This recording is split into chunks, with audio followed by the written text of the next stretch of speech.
والسلام. الحمد لله نحمده ونستعينه ونستهديه ونستغفره ونثق به ونتوكل عليه ونعوذ بالله من شرور أنفسنا ومن سيئات أعمالنا. من يهده الله فلا مضل له ومن يضلل فلا هادي له. أشهد أن لا إله إلا الله وحده لا شريك له وأشهد أن محمدا عبده ورسوله. اللهم صل وسلم وبارك على حبيبنا وشفيعنا وذخرنا محمد سيد المصطفين الأخيار وعلى آله وأصحابه والتابعين الكرام الأبرار. أما بعد،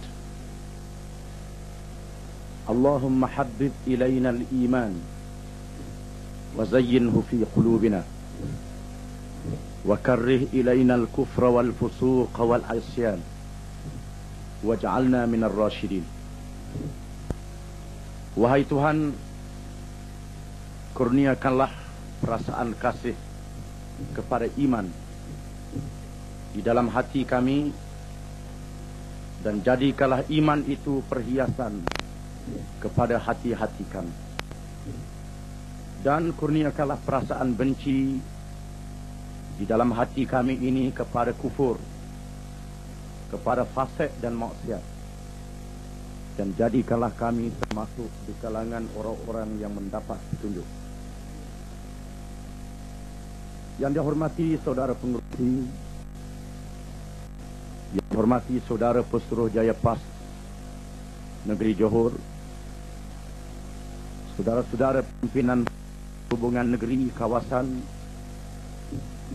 tuan rumah sekeluarga, muslimin dan muslimat, hadirin dan hadirat yang dihormati sekalian. Permalam ini kami bagi pihak Parti Islam se-Malaysia PAS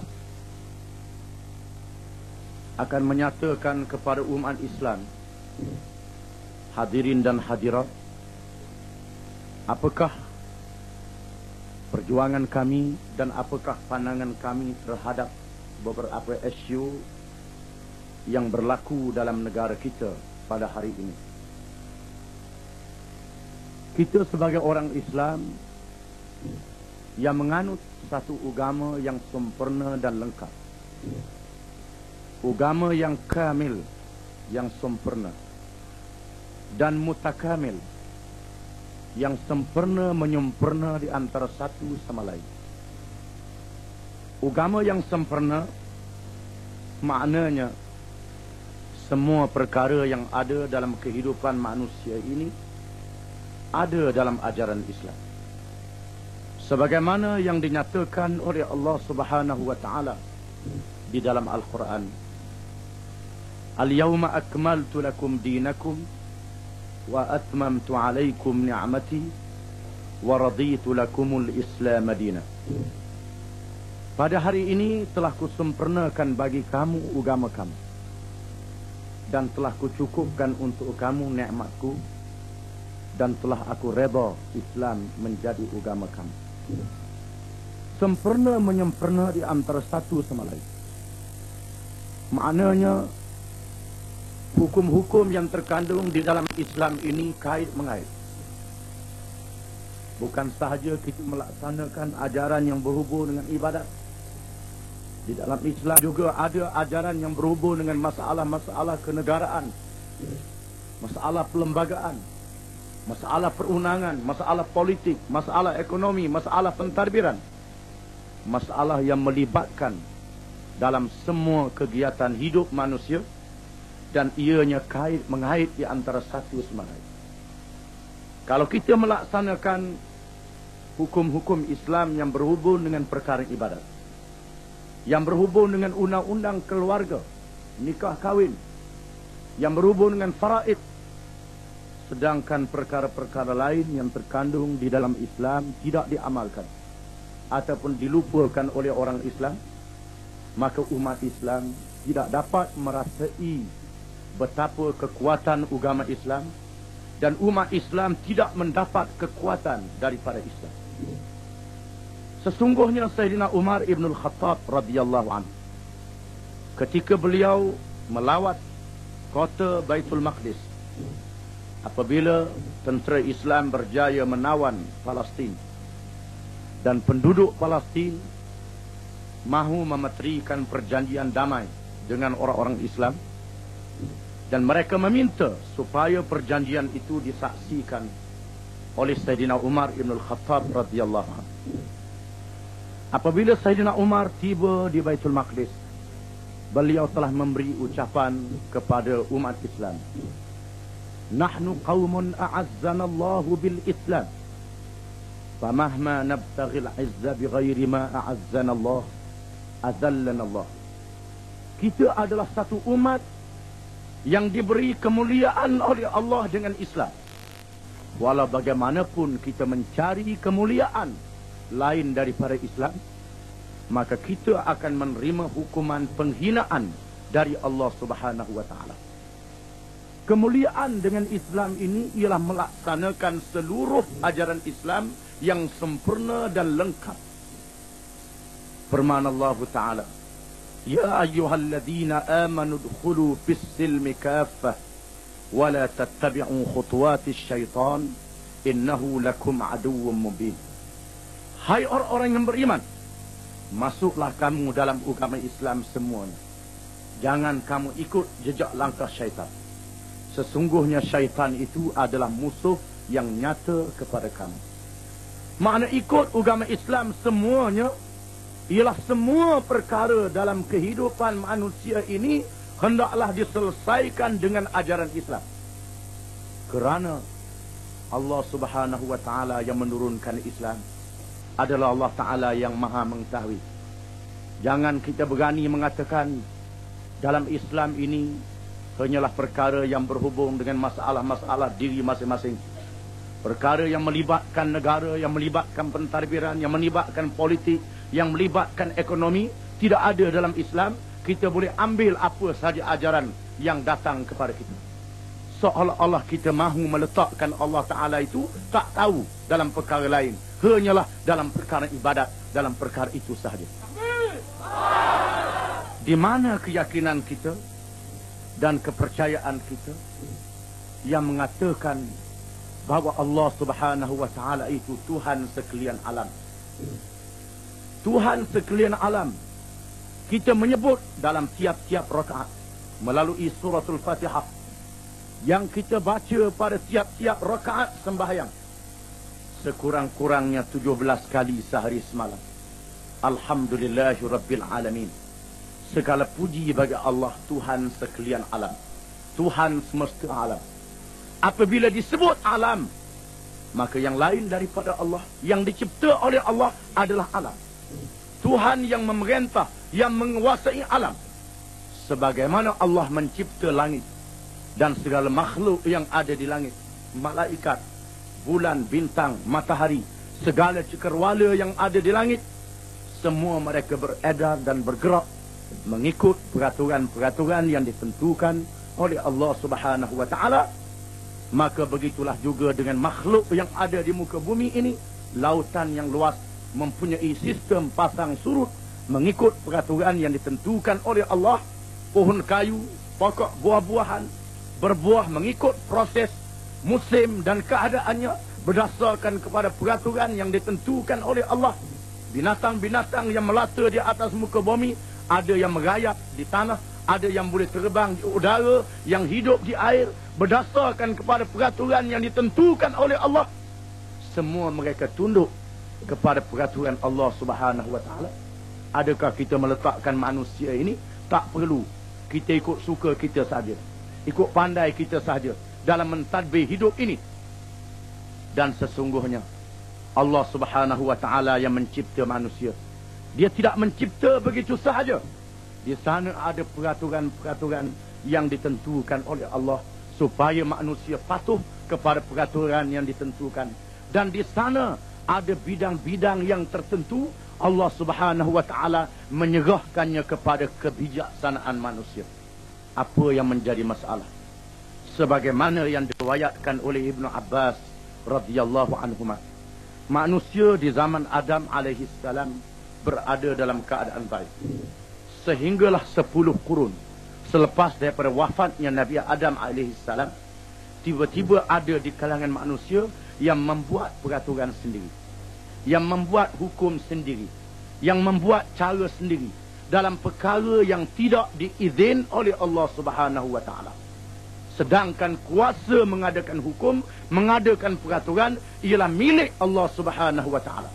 Ada di kalangan manusia yang membuat cara-cara ibadat, syiar ibadat lain daripada apa yang diajar oleh Allah Subhanahu wa taala, dan kita semua mengaku bahawa sembahyang, puasa, zakat, haji kalau dibuat dengan cara yang lain daripada Islam yang diajar oleh Allah Subhanahu wa taala, sembahyangnya tidak sah, puasanya tidak sah, hajinya tidak sah, zakatnya tidak sah, kerana Allah menentukan hukum hakamnya. Begitu juga dalam perkara nikah kahwin, kalau tak ikut cara Islam, nikah kahwinnya tak sah.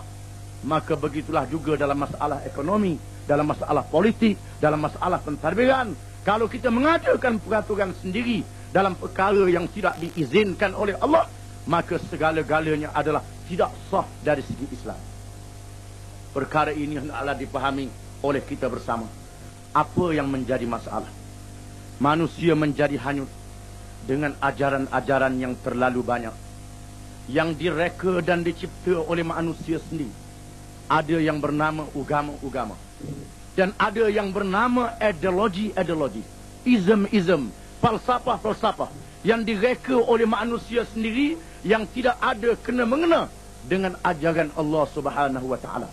Dan semua golongan mendakwa apa yang dibawanya itulah betul, yang lain tidak betul. Sebagaimana bila kami orang PAS bercakap, sudah tentu kami akan mengatakan perjuangan kami yang betul. Kalau mari orang lain mengatakan apa yang dia bawa itulah betul. Kalau mari Yahudi pun mengatakan dialah yang betul, Kristian kata Kristian yang betul, Buddha kata Buddha betul, komunis kata komunis betul, syaitan pun dia tak kata dia tak betul. Semuanya mengatakan dia betul. Mungkin manusia akan menjadi keliru dalam perkara ini. Oleh kerana itulah Nabi SAW yang sayang kepada umat, yang kasih kepada umatnya, pernah di satu hari ketika Rasulullah SAW di sahabat, Rasulullah memegang sebatang kayu, kemudian digores di atas tanah, digaris di atas tanah dengan garisan yang betul, kemudian digaris ke kanan dan ke kiri dengan garisan-garisan yang banyak. Lalu Rasulullah SAW bersabda, wa anna hadha sirati mustaqiman fattabi'u wa la tattabi'u subula fatafarraqa bikum an sabili. Dan sesungguhnya inilah jalanku, jalan yang lurus. Jangan kamu ikut jalan-jalan yang lain. Nanti kamu akan berpura-puranda dan bercerai-berai dari jalan Allah Subhanahu wa taala. Menunjukkan bahawa dalam kehidupan kita ini terlalu banyak jalan-jalan. Walaupun orang-orang yang mendukung jalan-jalan itu mendakwa jalannya sahaja yang betul, yang sebenarnya betul ialah satu sahaja. Al-haqqu min rabbik fala takunanna minal mumtarin. Kebenaran itu dari Tuhanmu, maka janganlah kamu termasuk di kalangan orang-orang yang ragu dan syak. Oleh kerana itu, untuk mengetahui manakah jalan yang benar, tidak ada sebab umat Islam, orang yang mengaku diri mereka sebagai orang Islam, bertelengkah dalam perkara ini. Kerana Allah telah menerangkan dengan jelas jalan Islam yang terkandung di dalam Quran dan hadis Nabi sallallahu alaihi wasallam. Wa'tasimu bihablillahi jami'an wa la tafarraqu. Berpeganglah kamu semua dengan tali Allah, jangan kamu berpecah belah. Dan firman Allah Ta'ala, wa in tanaza'tum fi syai'in farudduhu ila Allah war Rasul in kuntum tu'minuna billahi wal yaumil akhir dzalika khairun wa ahsanu ta'wila. Jika sekiranya kamu bertelengkah dalam sesuatu perkara, maka kembalilah kepada Allah, kembalilah kepada Rasul, yakni kepada Quran dan kepada hadis Nabi sallallahu alaihi wasallam. Jika sekiranya kamu benar-benar beriman kepada Allah dan hari akhirat. Rasulullah sallallahu alaihi wasallam telah membuktikan pelaksanaan Islam yang sempurna dan lengkap. Bermula daripada mengucap 2 kalimah syahadah. Dan mengucap 2 kalimah syahadah itu memberi pengakuan, memberi kenyataan kepercayaan seseorang Islam kepada seluruh ajaran Islam. Di zaman Rasulullah sallallahu alaihi wasallam, apabila seorang badui dari Bani Syaiban datang berjumpa Rasulullah sallallahu alaihi wasallam, lalu Rasulullah mengajak dia mengucap 2 kalimah syahadah. Asyhadu an la ilaha illallah wa asyhadu anna Muhammadar Rasulullah. Aku naik saksi bahawa sesungguhnya tiada Tuhan yang sebenar melainkan Allah, dan bahawa sesungguhnya Muhammad itu Rasulullah. Apabila si badui itu mendengar ucapan tersebut, dia tersentak dan terus berkata, hadza amrun takrahuhul muluk idzan tuharibukal arab wal ajam. Inilah dia ucapan perkara yang dimarah oleh raja-raja, yang dimarah oleh penguasa-penguasa, yang dimarah oleh pemerintah-pemerintah. Kalau kamu berucap dengan ucapan ini, maka kamu akan diperangi oleh orang Arab dan diperangi oleh orang yang bukan Arab. Mengapa kita mengucap 2 kalimah syahadah di Singapura, Lee Kuan Yew tak kata apa? Mengapa kita mengucap 2 kalimah syahadah di Thailand, kerajaan Thailand diam saja? Mengapa kita mengucap 2 kalimah syahadah di Israel? Kalau sekadar mengucap 2 kalimah syahadah, kerajaan Yahudi Israel tidak ambil apa-apa tindakan. Mengapa apabila Rasulullah sallallahu alaihi wasallam mengucap 2 kalimah syahadah, menerima tentangan yang hebat dari pemimpin-pemimpin jahiliah Mekah dan menerima tentangan yang hebat dari kuasa besar dunia Parsi dan Rom? Mengapa? Di sana menunjukkan perbezaan yang jauh di antara pengertian 2 kalimah syahadah yang dipahami oleh kita dan pengertian 2 kalimah syahadah yang dipahami oleh mereka yang bersama-sama dengan Rasulullah sallallahu alaihi wasallam. Mereka yang bersama-sama dengan Rasulullah sallallahu alaihi wasallam memahami apabila mereka mengucap 2 kalimah syahadah, mereka bukan sahaja melakukan syiar ibadat dengan mengerjakan sembahyang, sujud dan rakaat kepada Allah Subhanahu wa taala, tetapi mereka juga mempunyai suatu kewajipan yang besar, iaitulah mestilah menegakkan kerajaan Allah di atas muka bumi. Menegakkan kerajaan Allah di atas muka bumi ini ialah menegakkan kerajaan yang mendaulat Islam, kerajaan yang diperintah dengan Islam, kerana Allah Subhanahu wa taala telah mengisytiharkan. Apabila Allah mencipta Nabi Adam alaihi salam, Allah mengisytiharkan kepada malaikat, wa idh qala rabbuka lil malaikati inni ja'ilun fil ardi khalifah. Dan ingatlah ketika Tuhanmu berfirman kepada malaikat, sesungguhnya aku akan jadikan di atas muka bumi itu khalifah. Apa makna khalifah? Khalifah ini dihuraikan oleh ulama-ulama Islam.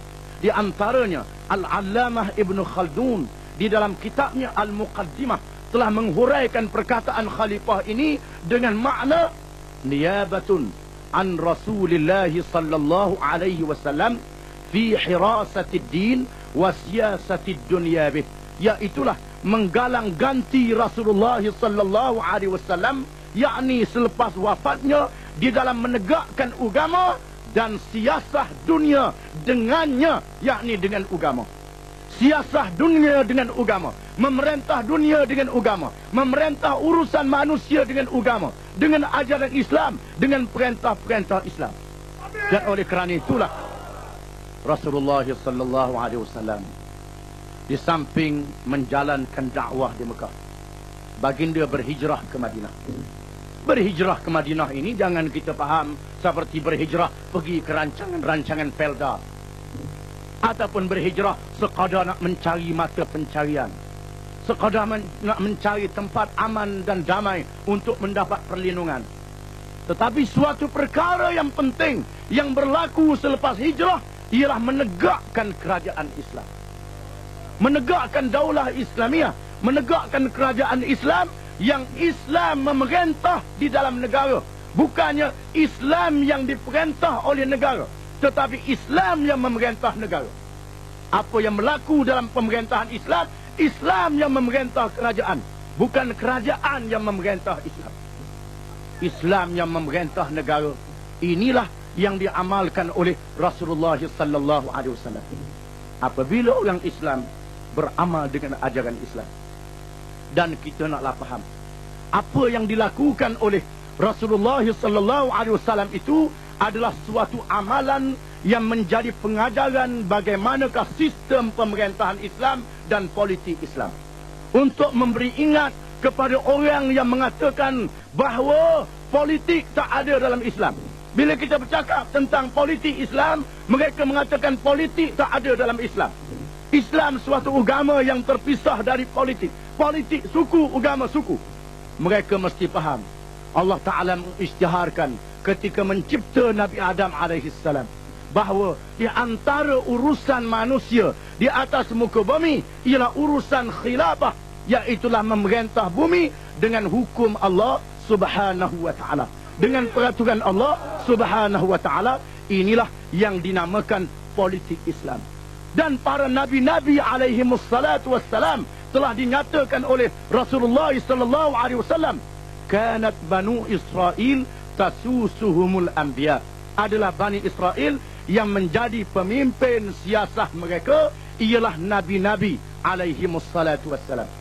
Apabila Rasulullah menegakkan negara Islam, negara Islam yang ditegakkan oleh Rasulullah adalah sah mengikut ilmu politik dan mengikut kaedah undang-undang antarabangsa.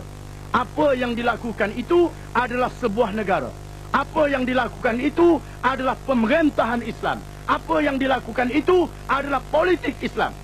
Kerana mengikut kaedah Islam. Dan mengikut kaedah yang bukan Islam sekalipun. Sebuah negara yang nak ditegakkan di atas muka bumi dinamakan negara mengikut kaedah politik apabila mempunyai beberapa syarat. Yang pertama, mesti ada bumi. Yang kedua, mesti ada rakyat. Yang ketiga, mesti ada pemimpin. Yang keempat, mesti ada perlembagaan. Yang kelima, mestilah ada syakhsiyah ma'nawiyah ataupun kedaulatan, kepribadian sebagai sebuah negara. Kemudian kita kaji, adakah yang diamalkan oleh Rasulullah SAW di Madinah mencukupi syarat-syarat ini? Yang pertama, ada negeri. Rasulullah mendapat sebuah negeri yang diberi oleh golongan Ansar, iaitulah negeri Madinah. Rasulullah berhijrah daripada Mekah ke Madinah kerana penduduk Mekah yang dikuasai oleh Abu Jahal tidak mengizinkan bumi Mekah ditegakkan ajaran Islam, ditegakkan negara Islam. Apabila penduduk Madinah memberi bumi Madinah, menyerahkannya kepada Rasulullah sallallahu alaihi wasallam, Rasulullah menegakkan negara Islam di Madinah. Ada bumi, ada negeri. Kalau kita isytihar kerajaan buangan, tak ada negeri, tak ada tanah, kita isytihar kita sebagai satu kerajaan, tak sah mengikut kaedah ini. Yang kedua, mesti ada rakyat. Kalau tak ada rakyat, tidak diiktiraf sebagai sebuah negara. Umpamanya kita carilah sebuah pulau di Selat Melaka yang tak ada penduduk, tak ada manusia. Kita pergi seorang-seorang, kita naik atas pulau tu, isytihar inilah negara, saya jadi raja, saya jadi presiden, rakyatnya tikus. Orang tak aku sebagai sebuah negara. Orang kata tak betul, kepala tak betul. Di mana sebuah negara mesti ada rakyat, mesti mempunyai rakyat. Dan negara yang ditegakkan oleh Rasulullah sallallahu alaihi wasallam mempunyai rakyat, dan rakyatnya terdiri dari kalangan orang Islam. Orang Islam yang menjadi rakyat ini daripada kabilah Aus, Khazraj, penduduk asal Madinah, dan dari kalangan muhajirin yang datang dari Mekah, dan rakyat yang bukan Islam. Ada juga orang yang bukan Islam yang jadi rakyat. Jangan kita faham bila nak tegakkan negara Islam ni semua rakyat mesti Islam. Orang yang bukan Islam tak boleh tinggal dalam negara Islam. Jangan kita faham begitu. Negara Islam yang ditegakkan oleh Rasulullah sallallahu alaihi wasallam bukan sahaja mempunyai rakyat yang beragama Islam, tetapi juga rakyat yang bukan Islam. yang menerima kepatuhan, yang menerima peristiharan Rasulullah sallallahu alaihi wasallam dan menyatakan taat setia yang tidak berbelah bagi kepada negara Islam. Yang kedua, pemimpin negara itu ialah Rasulullah sallallahu alaihi wasallam. Jangan kita faham Rasulullah ni tugas dia sekadar jadi imam semayang, sekadar jadi tukang nikah, juru nikah, sekadar bila ada orang mati dia pergi baca doa, sekadar itu sahaja. Bila ada musim-musim kenduri dia pergi baca doa arwah, sekadar itu saja. Bila musim-musim cuti sekolah dia berkhatan budak-budak. Bila ada apa-apa hal orang panggil dia baca doa selamat. Jangan kita faham Rasulullah itu saja. Rasulullah sebagai Rasulullah yang mempunyai tugas memimpin manusia dalam segala bidang. Menjadi ketua negara, menjadi pemimpin tentera, menjadi ketua pentadbir, menjadi pemimpin orang Islam dalam semua bidang urusan mereka. Dan yang keempat, negara itu mempunyai perlembagaan. Rasulullah sallallahu alaihi wasallam telah mementerikan perlembagaan Madinah. Perlembagaan ini ialah perjanjian di antara kerajaan dengan rakyat. Mesti ada perjanjian di antara kerajaan dengan rakyat yang dinamakan piagam ataupun yang dinamakan perlembagaan. Dan Rasulullah sallallahu alaihi wasallam telah memeterikan perjanjian itu dan telah memeterikan piagam Madinah, dan inilah contoh perlembagaan Islam. Di mana di dalam perlembagaan ini dinyatakan dua kalimah syahadah. Sebagaimana orang biasa nak masuk Islam kena mengucap dua kalimah syahadah, maka negara dan kerajaan juga mesti mengucap dua kalimah syahadah. Dalam perlembagaan yang mesti mengucap dua kalimah syahadah, dalam perlembagaan yang ditegakkan oleh Rasulullah sallallahu alaihi wasallam dinyatakan mahmakhtalaftum fi syai'in famaradduhu ila Allah wa ila Muhammad sallallahu alaihi wasallam. Maksudnya apa-apa perkara yang menjadi pertelengkahan di dalam negara ini, maka tempat rajaknya ialah Allah, yakni Quran, dan Muhammad sallallahu alaihi wasallam, yakni hukum yang paling tinggi di dalam negara ini ialah Quran dan hadis Nabi sallallahu alaihi wasallam, bukan suara majoriti. Kalau suara majoriti bertentangan dengan Quran dan hadis, maka pandangan majoriti ditolak. Quran dan hadis adalah hukum yang paling tinggi. Bukannya Islam nak mengongkong pikiran manusia. Pikiran manusia boleh digunakan dalam perkara-perkara yang tertentu. Tetapi dalam hal-hal yang banyak, Allah subhanahu wa ta'ala maha mengetahui daripada manusia untuk kebaikan manusia. Inilah keyakinan orang Islam. Dan negara Islam yang ditegakkan oleh Rasulullah sallallahu alaihi wasallam di Madinah itu adalah sebuah negara yang berdaulat, di mana perwakilan asing menemui Rasulullah sallallahu alaihi wasallam. Negara-negara dunia menerima duta, menerima utusan Rasulullah sallallahu alaihi wasallam. Kerajaan Rom, kerajaan Parsi, kerajaan Mesir, kerajaan Habasyah menandakan bahawa mereka mengiktiraf negara yang ditegakkan oleh Rasulullah sallallahu alaihi wasallam di Madinah itu adalah sebuah kerajaan. Kemudian kita melihat selepas wafatnya Rasulullah sallallahu alaihi wasallam, para sahabat bermesyuarat untuk memilih siapakah yang menjadi ketua negara, siapakah yang menjadi khalifah selepas wafatnya Rasulullah sallallahu alaihi wasallam. Sehingga sebahagian besar daripada mereka tidak hadir dalam upacara mengebumikan jenazah Rasulullah sallallahu alaihi wasallam, kerana pada pandangan mereka memilih khalifah ini lebih penting daripada mengebumikan jenazah Rasulullah sallallahu alaihi wasallam. Ini menunjukkan bahawa menegakkan negara adalah perkara yang sangat penting. Tiba-tiba kita orang Islam di kebelakangan ini menyatakan bahawa soal pemerintahan, soal negara, soal politik tak penting. Tak ada dalam Islam. Kita boleh pakai apa saja sistem yang kita mahu, apa saja yang kita nak. Seolah-olah dalam Islam ini tak ada peraturan di dalam soal kenegaraan, di dalam soal pemerintahan. Di mana pengakuan kita Islam sebagai agama yang sempurna? Di mana pengakuan kita Allah Subhanahu wa taala itu Maha mengetahui? Di mana pengakuan kita Allah Subhanahu wa taala itu Maha bijaksana? Di mana pengakuan kita Allah Subhanahu wa taala itu menguasai sekalian alam? Dan orang Islam yang beramal dengan Islam di zaman Rasulullah sallallahu alaihi wasallam dan zaman kemudian daripadanya telah membina sebuah negara yang besar, telah menumbangkan kuasa-kuasa besar dunia, Parsi dan Rom, yang tidak boleh memimpin manusia. Negara yang penuh dengan kezaliman. Coba kita fikir, Badui padang pasir, yang sebahagian besar daripada mereka buta huruf, berada dalam negeri yang kering kontang, yang tidak ada asas-asas tamadun. Apabila mereka beramal dengan Islam dan menegakkan Islam sebagai sebuah negara dan menegakkan Islam sebagai satu pemerintahan, Allah Subhanahu wa taala telah memberi kekuatan kepada mereka. Sebagaimana firman Allah taala, walau anna ahlal qura amanu wattaqau lafatahna alaihim barakatim minas sama'i wal ard.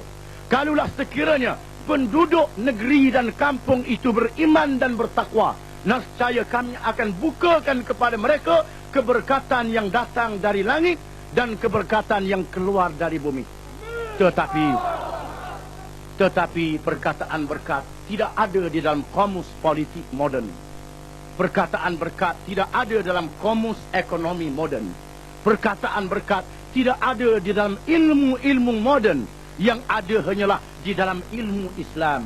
Oleh kerana kita telah jauh daripada ilmu Islam, walaupun kita merasai kemelesetan demi kemelesetan, kita merasai masalah demi masalah. Bukan sahaja kita tidak boleh menyelesaikan masalah yang sedia ada, ditambah dengan masalah-masalah baru, tetapi kita masih tidak sedar, masih tidak insaf, masih tidak mahu kembali ke pangkal jalan untuk mengikut ajaran yang dibawa oleh Nabi Muhammad sallallahu alaihi wasallam. Kita naklah sedar mengapa punca orang Islam jadi begini. Yang pertama, apabila mereka diberi kemenangan oleh Allah Subhanahu wa taala, mereka leka dan lalai dengan kemenangan. Yang kedua, melalui serangan pemikiran yang dilancarkan oleh musuh terhadap umat Islam, yang diistilahkan oleh ulama-ulama Islam dengan al-ghazwul fikri, serangan pemikiran. Setelah mereka tidak berjaya menguasai orang Islam melalui serangan bersenjata, perang salib ratus tahun lamanya dilancarkan oleh Kristian dengan kerjasama Yahudi. Berbagai-bagai tindakan dilakukan untuk menjatuh negara Islam. Mereka tidak berjaya dan mereka tidak berhasil. Akhirnya mereka membuat kajian yang mendalam, membuat pengajian secara detail, mencari di manakah rahsia kekuatan orang Islam, di mana perkara ini diketahui oleh orang-orang yang bukan Islam, tetapi dilupakan oleh orang Islam sendiri. Sebagai suatu contoh, apabila berlakunya penentangan orang Islam terhadap penjajah, apabila penjajah Inggris menakluk negeri orang Islam, mereka menakluk Indonesia, menakluk Semenanjung, menakluk alam Melayu, menakluk benua India, menakluk beberapa buah negeri orang Islam, tetapi mereka menerima penentangan yang hebat daripada orang Islam. Lalu Dewan Rakyat Inggris mengadakan persidangan.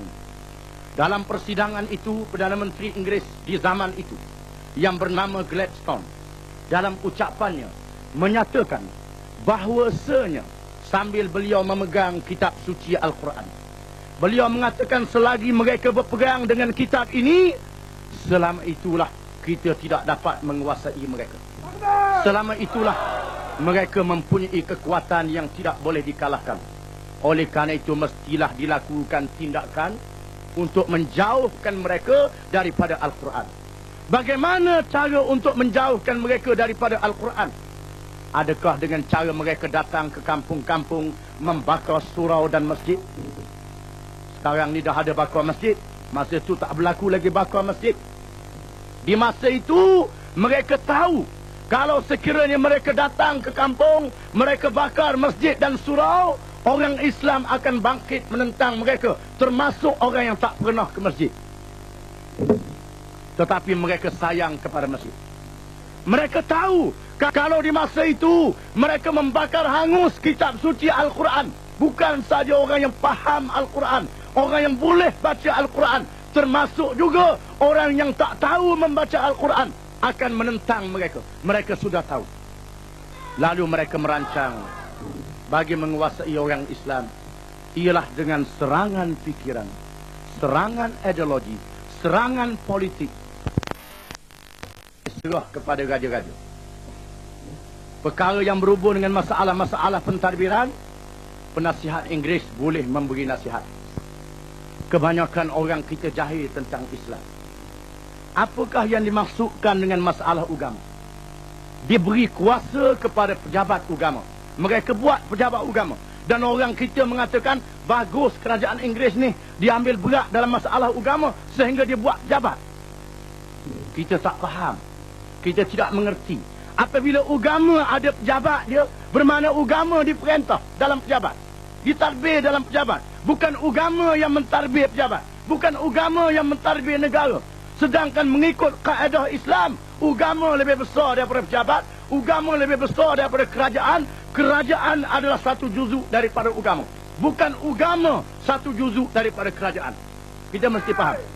Bukan Islam satu juzuk daripada pemerintah, tetapi pemerintah adalah satu juzuk daripada Islam. Apabila mereka melaksanakan ini dan orang kita tak faham, dia buat pejabat agama. Tugasnya sekadar untuk melihat anak bulan. Bila hari raya ataupun menentukan puasa untuk meregisterkan nikah cerai, itu kita sokong. Bukan kita tak sokong, kita setuju. Tetapi kita kena faham, apabila dibuat pejabat, kedudukan agama serupa dengan hal-hal yang lain. Pelajaran ada pejabat. Pejabat pelajaran tugasnya jaga berkenaan dengan pelajaran, berkenaan dengan pendidikan. Pejabat tanah tugas dia jaga berkenaan dengan hal ehwal tanah. Pejabat hutan, dia jaga hutan. Pejabat agama, dia jaga hal ehwal agama. Kemudian yang menjadi masalah, pejabat agama ini mempunyai peranan untuk mengawal kegiatan agama orang Islam, dan dia tidak ada kuasa untuk mengawal kegiatan orang yang bukan Islam yang bertentangan dengan kepentingan Islam. Kita lihat sendiri sebagai suatu contoh yang berlaku di Kedah. Apabila seorang guru menganut ajaran Qadiani, pejabat agama mengambil tindakan di bawah mahkamah syariah. Bila mahkamah syariah mengambil tindakan, guru yang berkenaan membawa kisnya ke mahkamah yang bukan syariah, dan mahkamah ini membatalkan keputusan mahkamah syariah apabila guru ini mengatakan dia menganut Qadiani, dan Qadiani di luar daripada bidang kuasa pejabat agama. Inilah dia kedudukan agama. Apabila seorang yang bukan Islam berkhalwat dengan seorang Islam, orang Islam tadi yang boleh dihukum, orang yang bukan Islam tidak boleh dihukum. Di mana kekuasaan Islam? Di mana pemerintahan Islam? Inilah keadaan yang ada dalam negara. Puncanya ialah kerana serangan pemikiran yang dilancar oleh penjajah kepada umat Islam. Kemudian seorang pemimpin Inggeris yang pernah menjadi Governor Inggeris, namanya Lord Cromer. Cromer yang pernah menjadi Governor Inggeris di Mesir dan Sudan, dalam sebuah bukunya menyatakan bahawasanya sesebuah negara Islam tidak boleh diberi kemerdekaan dengan percuma, dengan begitu sahaja, tetapi hendaklah dibuat perancangan supaya negara yang diberi kemerdekaan itu dipimpin oleh orang-orang yang boleh meneruskan dasar kita, yang boleh meneruskan undang-undang kita, yang boleh meneruskan cara pemerintahan kita. Apabila berlakunya kebangkitan umat Islam menuntut kemerdekaan, mereka melakukan gerakan pintas, iaitulah memberi kemerdekaan kepada orang yang mendukung cita-cita mereka, yang mendukung dasar mereka, yang mendukung falsafah mereka, yang mendukung pahaman mereka. Dan kita lihat, walaupun Inggeris telah pulang ke negeri mereka, tetapi undang-undang mereka masih ada, kebudayaan mereka masih ada, Perangai mereka masih ada. Halal haram mereka masih ada. Peraturan mereka masih ada. Bukannya berdasarkan kepada ajaran Islam yang sepenuhnya memerintah negara ini. Inilah keadaan yang berlaku. Dan inilah yang perlu kita memberi kesedaran kepada umat Islam. Bukan sahaja perkara ini boleh menjejaskan masalah, boleh menimbulkan masalah dan menjejaskan kepentingan orang Islam. Yang lebih bahayanya ialah menghilangkan thiqah, menghilangkan kepercayaan orang Islam kepada agama mereka secara sedikit demi sedikit.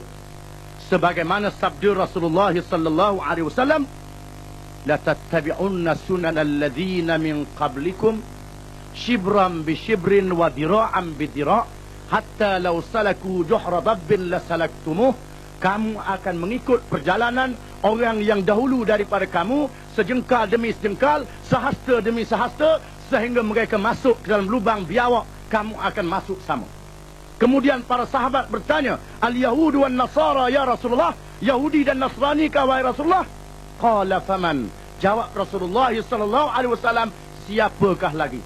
Merekalah yang akan mempengaruhi kamu sedikit demi sedikit.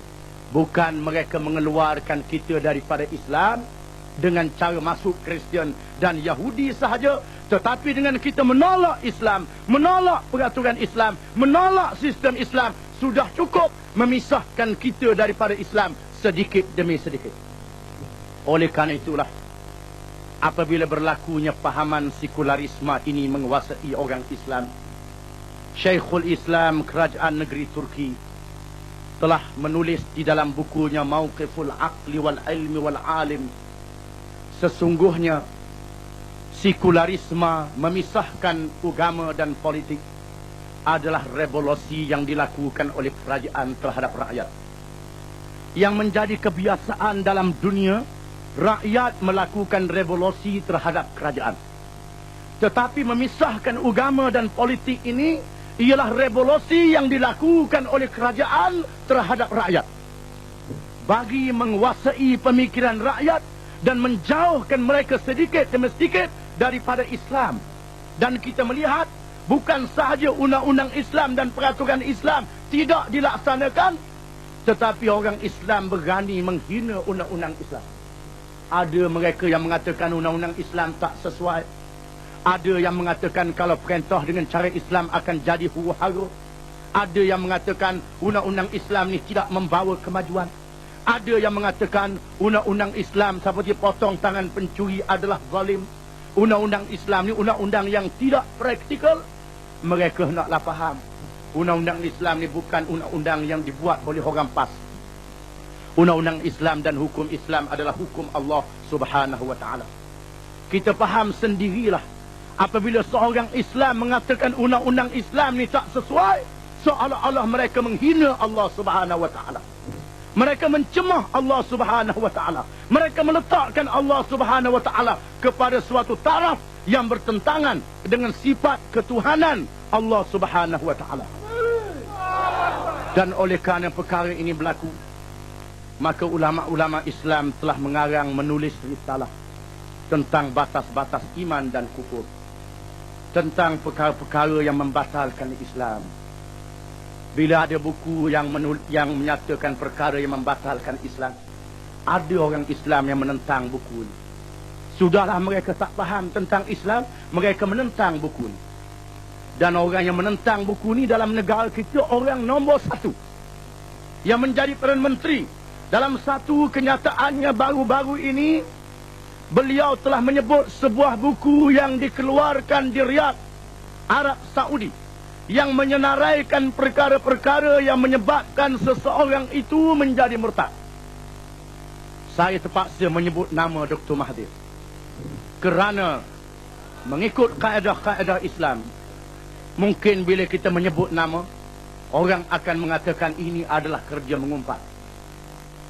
Saya suka menyatakan Al-Imam Ibn Kathir, Al-Imam Al-Qurtubi telah menyatakan di dalam tafsirnya, dan Al-Imam Al-Ghazali telah mengatakan di dalam beberapa kitabnya. Di antaranya kitab yang diterjemahkan ke dalam bahasa Jawi yang dikenali dengan kitab Hidayatus Salikin.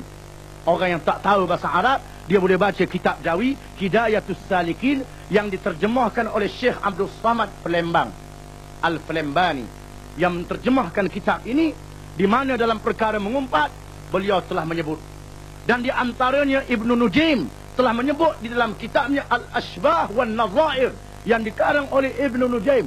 Di sana ada kitab Al-Ashbah wan Nazair yang dikarang oleh As-Suyuti, dan di sana ada Al-Ashbah wan Nazair yang dikarang oleh Ibnu Nujaim. Ibnu Nujaim menyatakan, apabila seorang pemimpin memberi ucapan yang bertentangan dengan Islam ataupun melakukan perkara-perkara yang bertentangan dengan Islam, maka kita boleh sebut nama dia demi untuk menyelamatkan orang Islam apabila kita pandang itu adalah suatu perkara yang bahaya. Beliau mengatakan dalam kenyataannya ada buku yang menyenaraikan beberapa perkara yang menyebabkan orang jadi murtad. Dipahamkan daripada kenyataan itu, beliau minta supaya orang Islam berwaspada dengan buku ini. Dan yang keduanya, beliau menyatakan di dalam buku ini ada menyatakan seseorang yang menerima orang yang bukan Islam menjadi pemimpin, maka dia menjadi murtad. Saya suka menjelaskan. Yang pertama, apakah buku yang dimaksudkan? Buku yang dimaksudkan itu ialah buku yang bernama Dalilul Haji wal Mu'tamir, panduan kepada haji dan orang yang mengerjakan umrah. Panduan kepada jamaah haji dan umrah. Buku ini dikeluarkan oleh Darul Ifta, iaitulah Majlis Fatwa Kerajaan Arab Saudi. Siapakah yang menjadi anggota Majlis Fatwa ini? Kita lihat tokoh-tokoh Islam, ulama-ulama yang menjadi anggota Majlis Fatwa, kemudian kita banding dengan Dr. Mahathir, kita banding dengan ulama-ulama yang duduk di keliling dia. Yang menjadi anggotanya, yang pertama ialah Fadilatul Syekh Abdul Aziz bin Abdullah bin Baz, Ketua Majlis Fatwa Arab Saudi, yang pernah menjadi Chancellor Universiti Islam Al-Madinatul Munawwarah, dan pernah menjadi pengerusi Rabitah Alam Islami, dan pernah menjadi pengerusi Majlis Kibaril Ulama, ulama-ulama besar. Dan di antara yang menjadi ahli majlis ini ialah Fadilatul Syekh Abdullah Khayyab, Imam Besar Masjidil Haram, dan Syekh Abdul Aziz Saleh, Imam Besar Masjid Nabawi, Masjid Nabi sallallahu alaihi wasallam. Syekh Hasanin Makhluf, bekas mufti kerajaan negeri Mesir. Syekh Muhammadul Amin Asy-Syanqiti, seorang ulama besar dari Mauritania yang diamanahkan supaya tinggal di tanah haram untuk menjadi rojokan kepada ulama-ulama Islam yang mengunjungi tanah haram. Inilah orang yang telah meluluskan buku ini, di mana di dalam buku ini disenaraikan perkara-perkara yang membatalkan Islam, supaya orang Islam faham. Bukan saja mereka tahu perkara yang membatalkan semayang, yang membatalkan puasa, yang membatalkan haji. Di sana ada perkara-perkara yang membatalkan Islam. Apabila batalnya Islam, maka hapuslah pahala semua amalan. Kita kena faham. Ini adalah perkara yang sangat berbahaya. Apabila batalnya Islam, batalnya iman, semua amal yang dilakukan adalah suatu amal yang sia-sia. Suatu amal yang tidak diterima oleh Allah Subhanahu wa taala. Dan kita orang Islam hendaklah menjaga iman kita dan menganggap iman ini adalah suatu nikmat yang besar yang diberi oleh Allah Taala, yang lebih besar daripada nikmat menjadi Perdana Menteri, yang lebih besar daripada nikmat menjadi ketua negara, yang lebih besar daripada nikmat mendapat harta benda. Kerana nikmat pangkat, nikmat harta benda belum tentu kita selamat di dunia dan di akhirat. Tetapi nikmat iman adalah suatu nikmat dari Allah yang menentukan seseorang itu bahagia di dunia dan bahagia di akhirat. Oleh karena itulah orang Islam wajib memelihara iman. Pernah seorang sahabat yang bernama Sufyan bin Abdullah radhiyallahu anhu. Sufyan bertanya, "Ya Rasulullah, qul li fil Islam qawlan la as'alu anhu ahadan ghairak. Wahai Rasulullah, katakanlah kepada saya berkenaan dengan Islam, sehingga tidak payah lagi saya bertanyakan orang lain. Lalu sabda Rasulullah sallallahu alaihi wasallam, qul amantu billah thumma istaqim. Katakanlah aku beriman kepada Allah, kemudian teguh di atas jalan yang sebenar. Menunjukkan bahawa seseorang itu wajib memelihara iman, wajib memelihara Islam. Memelihara iman dan Islam itu ialah dengan mengerjakan perintah-perintah Islam, mempelajari ilmu-ilmu Islam dan memelihara iman, supaya tidak melakukan perkara-perkara yang membatalkan Islam, yang membatalkan iman, yang membatalkan dua kalimah syahadah. Apabila orang Islam melakukan perkara yang membatalkan dua kalimah syahadah, maka Allah Subhanahu wa taala akan menurunkan kepada mereka suatu akibat yang tiada bandingan dan tiada tandingan. Dan menjadi kewajipan kepada kita menegur perkara ini. Kerana Rasulullah sallallahu alaihi wasallam bersabda, "Idza ra'aita ummati tahabu an yaqula liz-zalim ya zalim faqad tudi'a minha wa fi riwayatin fa batnul ardi khairum min zahriha." Apabila umat aku tidak berani berkata kepada orang yang zalim, "Hai si zalim," maka diterima ucapan selamat tinggal daripada mereka. Dan mengikut satu riwayat yang lain, perut bumi lebih baik daripada belakangnya. Apabila kita membiarkan suatu kemungkaran boleh diucap oleh orang dengan begitu sahaja, terutamanya kalau yang mengucap itu adalah pemimpin-pemimpin, kita biarkan begitu sahaja.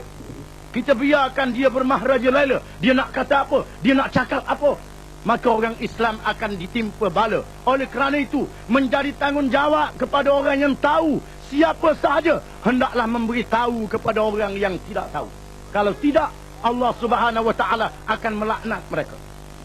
Innal ladzina yaktumuna ma anzalna minal bayyinati wal huda min ba'di ma bayyanahu lin-nasi fil kitab ulaika yal'anuhumullah wa yal'anuhumul la'inun illa alladzina tabu wa aslahu wa bayyanu fa ulaika atubu alaihim wa ana at-tawwabur rahim.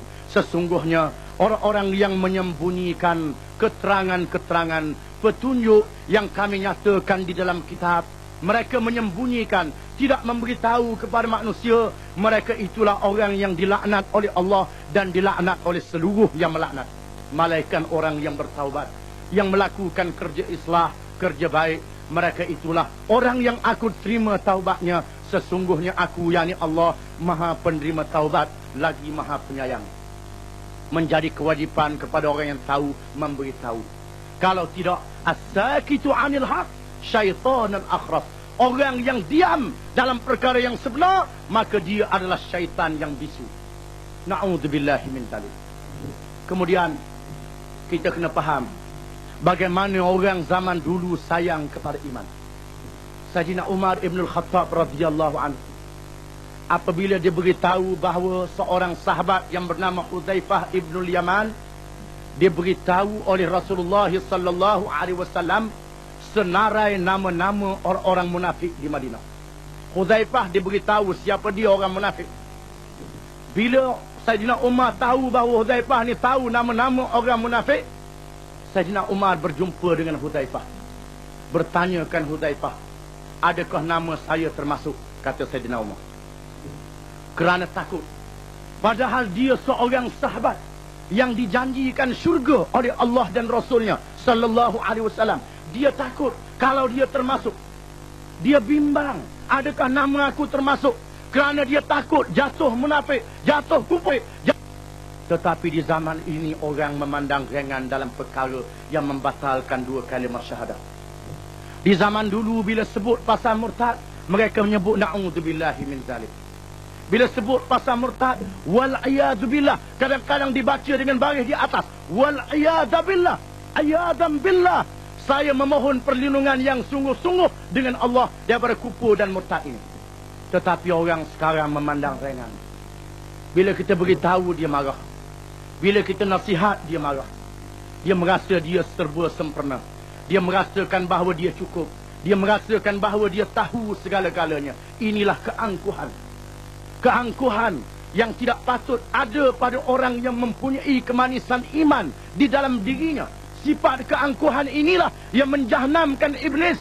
Apabila Allah memerintah iblis supaya sujud kepada Nabi Adam alaihissalam, iblis mengatakan, ana khairum minhu, khalaqtani min narin wa khalaqtahu min tin. Aku lebih baik daripada dia kerana aku dijadikan daripada api dan Adam dijadikan dari tanah. Aku ni bagus, aku ni baik, aku ni tahu, dengan tidak bermuhasabah, tidak mengira dan menghitung diri sendiri. Amat bahaya kalau kita tidak menghitung dalam perkara batas-batas iman dan kufur. Kemudian beliau mengatakan, bagaimana tentang orang golongan minoriti Islam yang duduk dalam negeri Islam, kalau bersetuju dengan orang kafir jadi ketua, maka semua orang minoriti dalam negara Islam, dalam negara bukan Islam itu akan jadi kafir. Kalau dia tak cakap, orang tak tahu dia tak tahu. Tapi bila dia bercakap, kita tahu bahawa dia tak tahu berkenaan dengan Islam. Sehubungan dengan ini, 2-3 minggu lepas, saya menghadiri sidang Dewan Undangan Negeri Terengganu. Kebetulan kita ada 2 orang wakil. Saudara Mustafa Ali dan saya sendiri jadi ahli Dewan. Dan kita menghadapi 30 orang wakil daripada Barisan Nasional. Termasuk yang 29 UMNO dan 1 MCA. Di mana dalam sidang Dewan Undangan Negeri Terengganu itu, keseluruhan wakil-wakil yang bercakap menyatakan bahawa PAS adalah bertanggungjawab dalam masalah perpecahan yang berlaku dalam masyarakat. Kebanyakan yang bercakap PAS lah yang menimbulkan masalah kafir-mengkafir, masalah perpecahan masyarakat. Bila sampai giliran saya memberi ucapan, saya menyatakan masalah perpaduan adalah masalah yang diperjuangkan oleh semua orang. Dan semua golongan tidak mahu perpecahan. Bukan sahaja Islam mahu kepada perpaduan, tidak mahu kepada perpecahan, komunis pun tak mahu perpecahan dan mahu kepada perpaduan. Dan masing-masing mempunyai dasar masing-masing dalam perpaduan dan dasar masing-masing dalam masalah perpecahan. Apa yang menjadi masalah kita pada hari ini, Kerajaan Barisan Nasional tidak menyatakan apakah dasar perpaduan mereka. Mereka tak sebut apakah dasar perpaduan mereka, apakah prinsip perpaduan mereka, apakah dasar ukuran perpecahan yang berlaku dalam masyarakat. Kalau kita nak ukur ikut suka, saya kata, komunis pun mengatakan perpaduan yang diperjuangkan oleh komunislah perpaduan. Orang yang tidak mengikut ideologi komunis adalah pemecah belah masyarakat. Abu Jahal di zaman Nabi Muhammad SAW menganggap dialah pemimpin perpaduan masyarakat. Nabi Muhammad pemecah belah masyarakat. Semua orang menepuk dada dialah orang yang menyatu padukan masyarakat. Dan kita Islam ada dasar kita sendiri dalam perkara perpaduan. Ada dasar kita dalam masalah perpaduan. Allah Ta'ala menyebut dalam Quran, wa'tasimu bihablillahi jami'an wa la tafarraqu. Berpeganglah kamu semua dengan tali Allah, dengan agama Allah. Mengapa kita tidak berpadu di atas dasar Quran dan hadis? Kemudian Allah Ta'ala menyebut dalam ayat yang terdahulu daripada itu, ya ayyuhalladzina amanu in tuti'u tariqan minal ladzina utul kitab yaruddukum ba'da imanikum kafirin. Hai orang-orang yang beriman, kalau kamu taat segulungan daripada mereka yang mempunyai kitab, nescaya mereka akan menyegetkan kamu setelah beriman kamu menjadi kafir. Saya tengah bercakap, Ketua Beru Agama UMNO Malaysia, yang kebetulan yang menjadi Menteri Besar Negeri Terengganu, dia bangun. Dia bangun dan dia memotong ucapan saya. Dia kata apa yang berlaku memang PAS lah yang memecah belahkan perpaduan. Kerana PAS menimbulkan masalah kafir-mengkafir. Dan menuduh orang UMNO jadi kafir kerana UMNO berbaik-baik dengan orang kafir. Saya kata nampaknya Menteri Besar keliru dalam perkara ini. Masalah kita bukan masalah berbaik dengan orang kafir. Islam tidak menghalang kita berbaik dengan orang kafir. Kalau orang kafir nak berdamai, nak berbaik dengan kita, kita berbaik dengan dia, tak apa. Tetapi apa yang menjadi masalah, UMNO telah menerima orang yang bukan Islam untuk memegang kuasa politik dan memimpin negara. Inilah yang bertentangan dengan ajaran Islam. Lalu dia bangun lagi. Saya tak ada cakap, dia bangun lagi. Dia baca ayat Quran. Dia kata la yattakhidul mu'minuna al-kafirina awliya'a min dunil mu'minin wa man yaf'al dhalika falaysa minallahi fi syai' illa an tattaqu minhum tuqa. Dia tak terjemah. Pasal dia pun belajar Azhar. Dia tak terjemah. Lalu saya kata barangkali Menteri Besar tak baca kitab. Kalau kita buka kitab Ruhul Ma'ani yang dikarang oleh Al-Alusi, dalam kitab itu ada menyatakan bahawa ayat ini ada hubungan dengan negara Islam yang dikuasai oleh orang yang bukan Islam, ataupun minoriti Islam duduk dalam negeri yang bukan Islam. Ini berbalik kepada masalah yang ditimbul oleh Dr. Mahathir tadi. Allah Ta'ala menyatakan illa an tattaqu minhum tuqa, malaikat dalam keadaan takut apabila negara umat Islam dijajah, ataupun orang Islam minoriti duduk dalam negeri yang bukan Islam. Mereka dipaksa supaya tunduk di bawah peraturan yang bukan Islam, supaya tunduk kepada kepimpinan yang bukan Islam. Dalam hal ini Allah Ta'ala memberi dua perkara kepada orang Islam. Yang pertama dinamakan rukhsah, yang kedua dinamakan azimah. Rukhsah bermakna kemudahan yang diberi oleh Allah. Kita boleh menyatakan kita taat, kita menyatakan bahawa kita patuh, kita menyatakan bahawa kita menerima kepimpinan orang yang bukan Islam dengan lidah sahaja, tetapi hati tidak redha sekali-kali. Kalau redha dengan hati, ar-ridha bil kufri kufrun, redha dengan kufur menjadi kufur. Kemudian yang keduanya dinamakan azimah, iaitulah menentang sehingga mati syahid. Allah Ta'ala memberi dua perkara. Allah Ta'ala memberi dua jalan. Yang pertamanya rukhsah, yang kedua dinamakan azimah. Lalu dia bangun lagi. Saya tengah bercakap, dia bangun. Dia kata, adakah wakil PAS menganggap dalam konteks Malaysia hari ini terdapat ramai orang-orang yang bukan Islam boleh dilaksanakan pemerintahan Islam seperti yang dituntut dan didakwa oleh PAS? Saya kata boleh. Kita boleh memerintah Islam kerana di zaman Rasulullah SAW dulu pernah Rasulullah memerintah negara Islam, dan orang yang bukan Islam lebih majoriti daripada apa yang ada di Malaysia. Dan orang yang bukan Islam boleh menerima undang-undang Islam, boleh menerima peraturan Islam. Mereka menerima keadilan Islam. Mereka melihat keadilan yang ada dalam Islam. Mereka bersedia untuk patuh dalam negara Islam. Mereka memerhatikan undang-undang Islam ini baik. Lalu dia bangun lagi. Dia kata, itu dulu. Itu dulu, 1000 tahun dulu. Sekarang ni lain. Saya kata barangkali Menteri Besar tak baca kitab. Di mana ulama-ulama Islam yang mengarang kitab-kitab mereka 1000 tahun dulu telah menjelaskan perkara ini. Tapi Menteri Besar tak baca. Menjelaskan perkara ini satu persatu. Saya nak sebut nasnya. Lalu speaker yang di-Pertua Dewan kata, oleh kerana kita dah larut ni, kita berhenti dulu Dewan. Memang menjadi kelazimannya dalam Dewan, bila dia merasa pihak kerajaan tak tahan, maka speaker menyelamatkan kerajaan. Ini menjadi kelaziman. Lalu kita tangguh, di mana pada masa itu jam 12 suku. Sepatutnya Dewan dihabiskan jam pukul 1 ataupun seawal-awalnya pukul 12.30. Lalu dia kata kita tangguh sehingga jam 2.30. Bila sambung jam 2.30 saya hadir balik. Dan speaker kata, saya benar wakil PAS bercakap, tapi 5 minit saja. 5 minit saja.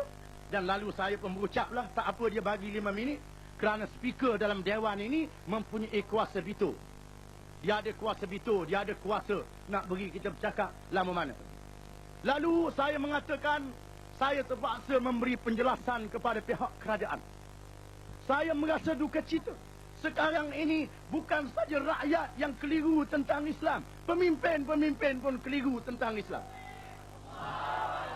Saya terpaksa menjelaskan berkenaan dengan pemerintahan Islam.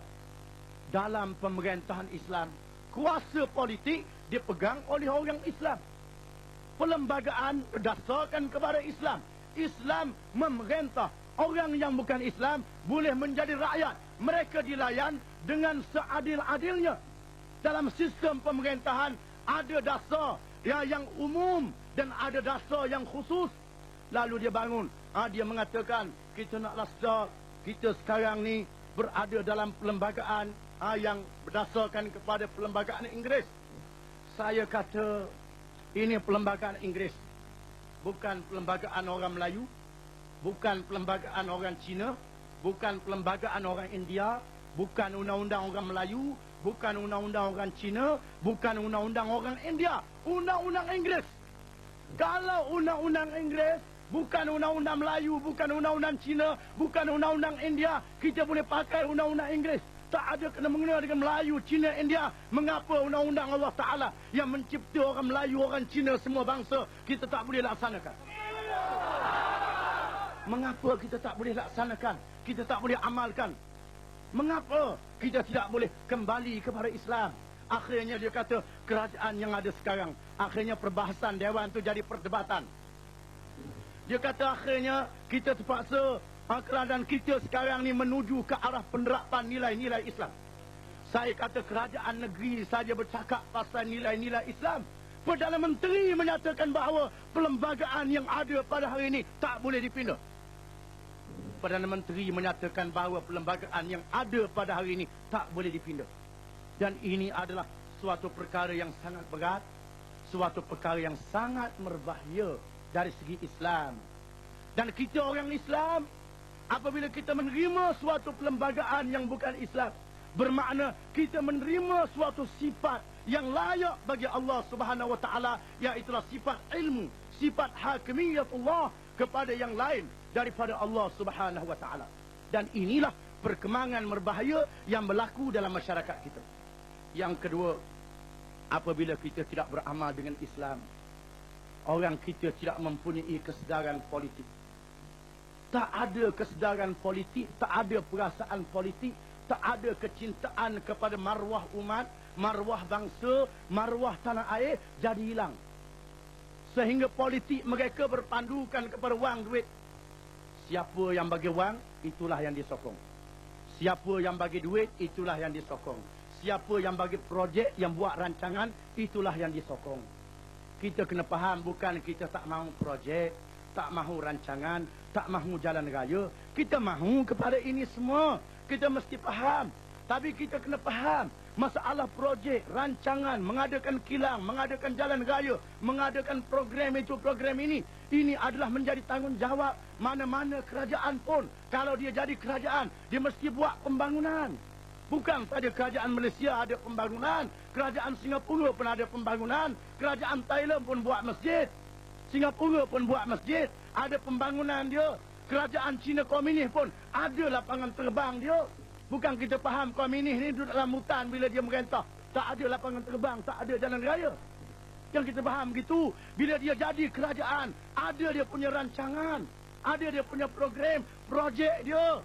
Di mana projek, rancangan, pembangunan, ini adalah perkara biasa. Siapa-siapa yang jadi kerajaan, dia mesti buat. Kalau Komunis jadi kerajaan, dia buat. DAP jadi kerajaan, dia buat. Ukurannya bukan projek, bukan rancangan. Ukurannya apakah dasar, apakah sistem, apakah matlamat, apakah hukum yang diamal oleh pemerintah. Masalah projek rancangan ini perkara biasa mana-mana kerajaan. Umpamanya, kalau orang yang menjadi ayah, dia mesti bagi nafkah kepada anak isteri dia. Sama ada ayah tu orang Islam, ayah tu orang Kristian, ayah tu orang Hindu, mesti bagi nafkah kepada anak isteri dia. Ini adalah perkara biasa. Adalah tidak wajar umpamanya kita pergi ke rumah orang, nak pinang anak dia. Pak cik, saya nak pinang anak pak cik ni, jangan bimbang. Kalau anak pak cik jadi isteri saya mesti bagi nafkah. Tak payah bagi tahu. Ini perkara biasa. Kalau menang pilihan raya, nak buat jalan. Menang pilihan raya, nak buat projek. menang pilihan raya nak bagi itu. Ini adalah tanggungjawab mana-mana kerajaan. Kita kena faham. Dan mereka pernah tuduh kerajaan PAH Kelantan masa PAH Perintah Kelantan dulu tak ada projek, tak ada rancangan. Orang Kelantan barangkali berjalan kaki semua. Tak ada apa. Bagaimana menteri-menteri pergi melawat Kelantan pada masa PAH Perintah Kelantan dulu. Mereka pergi turun dengan kapal terbang. Di mana mereka singgah kapal terbang. Kalau tak ada projek, tak ada rancangan. Masalah kita, projek, rancangan, ini adalah perkara biasa. Tetapi penentuan dasar dan hukum. Tetapi orang kita diajar dengan politik wang. Politik duit. Politik benda. Dan inilah yang menjahanamkan kesedaran politik. Siapa yang bagi duit, kita sokong dia. Siapa yang bagi kebendaan, kita sokong dia. Siapa yang bagi kemewahan, kita sokong dia. Politik ini akan menjahanamkan kedaulatan umat. Dan kita melihat sendiri, orang kita tak ada harga diri. Tak ada maruah dalam politik. Sedangkan bangsa Fiji, kita baca dalam surat khabar, orang Fiji ini jenis orang asli. Orang asli yang pernah jadi tentera British dulu. Orang Fiji, bila berlaku perkembangan politik di Fiji, menjejaskan kepentingan bangsa Fiji, ketua tentera Fiji merampas kuasa kerana menjaga kedaulatan bangsa dia dan maruah dia sebagai bangsa Fiji dan rakyat Fiji. Dia ada harga diri dia. Ini tanah air Fiji. Orang Fiji perintah. Kita tak kira. Ambil tanah air pun. Asal bagi jalan ke aku sudah. Bagi program, bagi projek. Siapa dia perintah. Serupa saja. Ini tak ada maruah. Tak ada harga diri. Hilang perasaan. Inggeris mari pun tak apa. Jepun mari pun tak apa. Zaman Inggeris kita berperang menentang Jepun. Mempertahankan tanah air. Bagi kepentingan Inggeris. Kemudian pula mari pula yang lain. Siapa dia mari, kita sokong. Ini politik tak ada maruah, tak ada harga diri. Sedangkan Allah Ta'ala sebut dalam Quran. Banyak kisah-kisah yang menjadi iktibar. Banyak dalam ceramah saya pernah sebut. Dalam Quran Allah Ta'ala telah menurunkan satu surah yang dikenali dengan suratul Naml, surah semut. Allah Ta'ala menceritakan semut. Semut ialah sejenis binatang yang bermasyarakat. Apabila Nabi Sulaiman alaihi salam singgah di suatu lembah yang didiami semut, qalat namlatun ya ayyuhan namlu dkhulu masakinakum la yahtimannakum Sulaiman wa junuduh wa hum la yash'urun. Berkatalah seekor semut yang menjadi pemimpin semut, wahai semut, masuklah kamu semua ke dalam lubang-lubang kamu supaya kamu tidak dipijak oleh Sulaiman dan bala tenteranya dalam keadaan mereka itu tidak menyedari. Nabi Sulaiman tersenyum dan bersyukur kepada Allah Subhanahu wa taala, mengurniakan nikmat. Di antaranya dia dapat memahami percakapan binatang dan dia melihat kebesaran Allah, bagaimana semut mempunyai fikiran bagi kepentingan masyarakat mereka. Bagaimana semut menyambut kedatangan Nabi Sulaiman. Dia tak kata kepada rakyat dia, wahai rakyatku, Nabi Sulaiman ini seorang rasul, raja besar. Sudah tentu bila dia datang ke negeri kita, banyak gula yang tumpah. Kenyanglah kita kali ini. Banyak roti, banyak gula, banyak biskut, banyak makanan. Kita boleh pungut habis-habisan. Orang pijak dengan peduli. Tetapi pemimpin semut menyatakan, masuklah kamu ke dalam lubang-lubang kamu supaya kamu tidak dipijak oleh Sulaiman dan bala tentera. Kemudian kamu masuk lubang. Lepas Nabi Sulaiman berunduk, kamu keluar, pungutlah. Ini caranya. Semut pandai berpolitik. Coba kita lihat umpamanya, binatang yang najis, mughallazah pun ada harga diri, ada maruah. Coba saudara hadiahkan kepada babi hutan. Kita bawa seguni ubi kayu. Kita tahu babi hutan ni suka kepada ubi kayu. Kita bawa seguni ubi kayu bagi hadiah ke babi hutan. Wahai babi hutan, ambil ni ubi kayu seguni. Coba kita lihat, babi hutan tu dia terekam ke ubi ke terekam ke orang? Dia terekam ke orang. Kemudian baru dia ke ubi. Ini dah, kita ni terkam ke ubi dulu. Asal orang bagi benda, bagi projek, siapa merentah, apa nak jadi kepada negara kita, ikut nak jadi. Orang nak buat, ikut suka dia nak buat. Kita biarkan apa dia nak buat kepada kita, sehingga kita tidak ada maruah dan tidak ada harga diri. Politik negara kita telah mengorbankan Singapura, mengorbankan Sabah, mengorbankan Pulau Pinang, mengorbankan banyak lagi wilayah-wilayah. Bukan kita nak menjejakkan kepentingan orang Islam, tetapi kita memahami hak orang Islam ada terhadap bumi-bumi tersebut. Dan bukan kita nak melakukan kekejaman kepada manusia, tetapi kita menyatakan bahawa hanya Islam yang boleh menyatakan keadilan. Allah Subhanahu Wa Taala meletakkan kita boleh memerintah dengan hukum Allah, membawa kebaikan kepada seluruh manusia. Dan kita melihat bagaimana kita telah diubah oleh dasar yang ada dan sistem yang ada, dan menjadi tanggungjawab kepada kita kembali kepada Islam, kembali kepada kesedaran Islam, kembali kepada kepahaman Islam. Bukan saja dalam semayang, puasa, zakat dan haji, tetapi mestilah kembali kepada Islam di dalam kepahaman politik, dalam kepahaman kita bertindak dalam seluruh kehidupan kita, supaya kita menjadi suatu umat Allah Subhanahu Wa Taala. Jadi saya rasa cukuplah sekadar yang saya ucapkan per malam ini. Mudah-mudahan dimanfaatkan oleh Allah kepada kita sekalian. Aqulu qawli hadza wa astaghfirullahal azim li wa lakum.